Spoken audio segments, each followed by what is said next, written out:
Indonesia akan mengalami krisis ekonomi tahun 2023. What?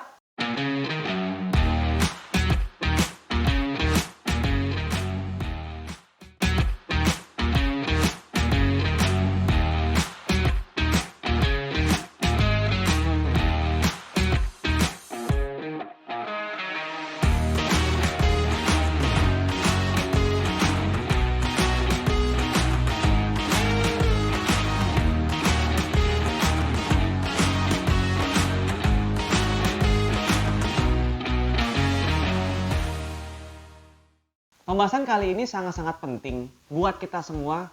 Kedepannya tuh di mana tahun 2023 itu bakalan ngalamin yang namanya resesi. Nah, belakangan ini gencar banget nih informasi tentang resesi yang katanya ekonomi di Indonesia itu akan gelap di tahun 2023. Nah, buat yang mungkin masih belum paham nih apa itu resesi.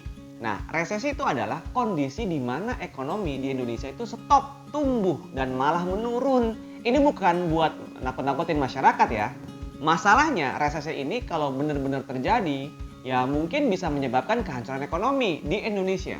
Tapi diharapkan masyarakat jangan panik dulu soal berita-berita resesi yang katanya bakal terjadi di tahun 2023. Walaupun kenyataannya sebenarnya ekonomi di Indonesia itu cukup kurang bersahabat. Bahkan dari awal pandemi COVID sekalipun. Gara-gara pandemi kemarin banyak banget nih karyawan yang di PHK. Lapangan pekerjaan pun juga sedikit. Karena menurunnya berbagai aktivitas ini berdampak pada kondisi sosial ekonomi masyarakat, khususnya masyarakat yang rentan dan miskin. Bahkan waktu zamannya pandemi perekonomian di Indonesia sendiri diperkirakan tumbuh hanya 1%. Bayangin loh, hanya 1%. Makanya menyebabkan dampak buruk buat sektor tenaga kerja. Gak cuma itu aja, sebelum resesi ini lagi gencar-gencarnya banget nih yang namanya inflasi, di mana hampir semua kebutuhan pokok buat menunjang hidup harganya semua naik. Bahkan biaya transportasi aja naik. Dan bahkan juga nih bahan bakar juga naik bos. Jelas gara-gara inflasi yang tinggi banyak orang yang ngeluh. Inflasi di Indonesia tuh nyaris sampai 6%. Saya mau sampai nih sekali lagi, stop panik. Panik itu nggak akan buat Anda selamat di masa-masa seandainya terjadinya resesi. Padahal kalau dilihat dari kejadian yang sudah-sudah, seharusnya bisa jadi gambaran buat kita semua ke depannya. Kalau kita terus jadi orang yang menerima informasi, nggak disaring dulu, kita nggak cuma krisis ekonomi, tapi juga krisis informasi. Nah, ngomong-ngomong soal bahas ekonomi, ekonomi itu terjadi karena perputaran uang. Maksudnya gini, perputaran uang itu ketika Anda seorang pengusaha, terus Anda jual sesuatu yang dapat keuntungannya. Nah, dari keuntungan itu bisa dipakai buat gaji karyawan-karyawan. Nah, buat kebutuhan sendiri juga. Entah itu buat jalan-jalan, belanja, makan-makan, atau apapun itu. Nah, itu yang disebut namanya perputaran ekonomi. Jadi, uangnya itu terus berputar. Nah, atau begini deh. Mungkin beberapa orang yang belum paham. Nah, mikirnya seperti ini nih. Semua masalah kan butuh uang. Atau seandainya krisis ekonomi terjadi ujung-ujungnya kurang uang juga kan? Nah, kenapa Indonesia nggak nyetak uang aja sebanyak-banyaknya buat naikin penghasilan di tengah krisis ekonomi seperti ini? Itu it's not work. Nah, maksudnya apa? Uang itu emang bisa dicetak sampai sebanyak-banyaknya. Tapi, kalau berpikir dengan nyetak uang sebanyak-banyaknya bakal bantu ekonomi. Itu salah besar, bos. Ya, dalam kutip bukan solusinya. Gini, uang itu nggak bisa sembarang main dicetak gitu aja. Karena yang pasti nilai uang akan turun, muncul utang negara deh jadinya. Nyetak uang sebanyak-banyaknya bukan malah terbebas dari kemiskinan. Dengan percetakan uang yang banyak dan nggak terkendali, justru membuat utang negara bertambah.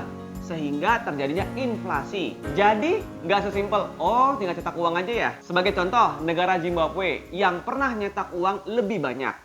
Karena cetak uang terus-menerus, Zimbabwe pernah mengalami inflasi hingga 11.250 juta %. Bahkan pernah menyentuh 231 juta di tahun 2008. Salah satu yang memicu ledakan inflasi karena suplai yang berlebihan dan nggak sebanding dengan perputaran ekonomi. Dan malah buat kondisi ekonomi yang terus-menerus jatuh. Akibatnya, tingkat pengangguran di sana mencapai 80-94%. Banyak pabrik-pabrik manufaktur yang tutup sementara suplai makanan yang tadinya berlebihan malah jadi langka. Kalau berkaca dari kasus Zimbabwe yang cetak uang terus-menerus, bahkan Indonesia juga sempat kepikiran buat ngelakuin hal yang sama. Badan Anggaran DPR RI menyusulkan tentang kepada pemerintah Indonesia dan Bank Indonesia untuk nyetak uang hingga 600 triliun yang pada waktu itu tujuannya untuk menyelamatkan ekonomi Indonesia yang imbasnya adalah pandemi COVID. Bahkan mantan Menteri Perdagangan juga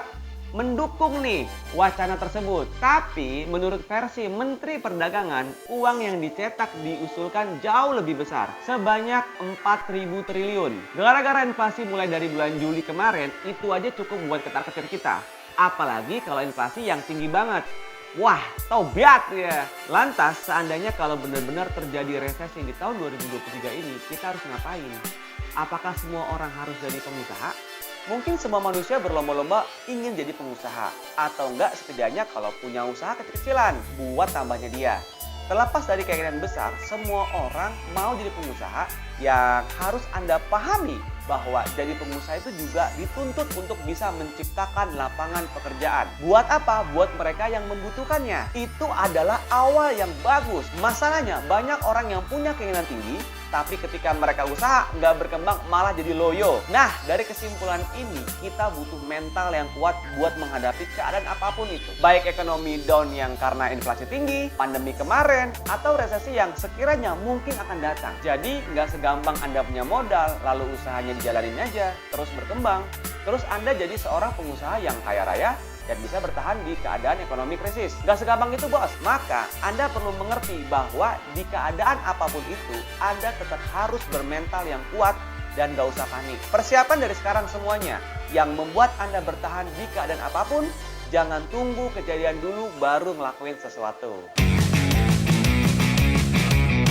Saat resesi benar-benar terjadi, suku bunga bakal naik nih. Karena ada kecenderungan yang sangat kuat bahwa tingkat suku bunga global akan meningkat juga. Pasti bakal kesulitan juga dong. Jangankan tunggu resesi, sekarang aja uang yang dikeluarkan buat bayar utang rasanya berat. Tapi udah jadi kewajiban sampai utangnya lunas. Kalau suku bunga naik, Anda harus bayar bunga sampai seberapa besar. Bisa jadi nggak balance dengan penghasilan Anda sendiri. Jadi lebih baik antisipasi lebih awal.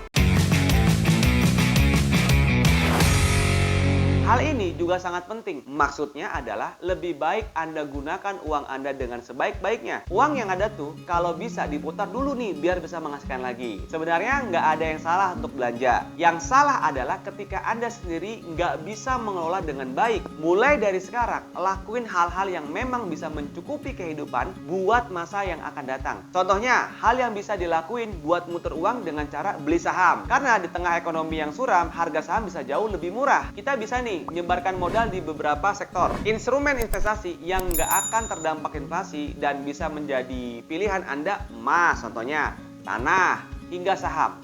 Makanya lebih baik prepare dari sekarang buat menginvest beberapa instrumen yang risikonya kecil terhadap dampak inflasi maupun resesi. Namun, investasi juga nggak segampang. Oh, kalau invest instrumen ini dapat keuntungan besar. Bahkan sekalipun yang resikonya sangat-sangat rendah. No, kita harus tetap paham resiko diversifikasi. Pelajari produknya dan kemudian riset. Jadi kalau dengan inflasi, kita investasi ke produk-produk yang akan naik seiring dengan naiknya inflasi juga. Jadi ya kita nggak cuma prepare di masalah keuangan saja, tapi juga ilmu buat muterin keuangan biar bisa jadi jauh lebih baik lagi dan lebih berkembang. Minimal kita punya kendali buat menghadapi krisis ekonomi yang membuat kita nggak panik, nggak khawatir dan nggak kesulitan. Guys, kita juga harus bersyukur karena Indonesia punya ketahanan ekonomi yang kuat. Kenyataannya, di saat pandemi COVID kemarin yang merajalela, banyak masyarakat yang terbantu dengan adanya upaya pemerintah dengan bantuan-bantuan subsidi. Tapi kita nggak boleh hidup hanya dari bantuan pemerintah saja atau orang lain, melainkan diri kita sendiri yang bisa mengatasi semua permasalahannya. Maka dari itu, persiapkan dari sekarang. Jangan sampai Anda menyesal di kemudian hari karena nggak nyiapin apa-apa. Nah, ingat jangan panik dengan keadaan apapun, bahkan resesi sekalipun. Dan boleh banget nih video ini di-share ke teman-temannya. Kalau ada pertanyaan, silahkan komen di kolom komen. Dan kita sama-sama belajar, karena pinter juga jangan hanya sendiri. Saya Dimas Ananto, semoga bermanfaat. Salam mantap!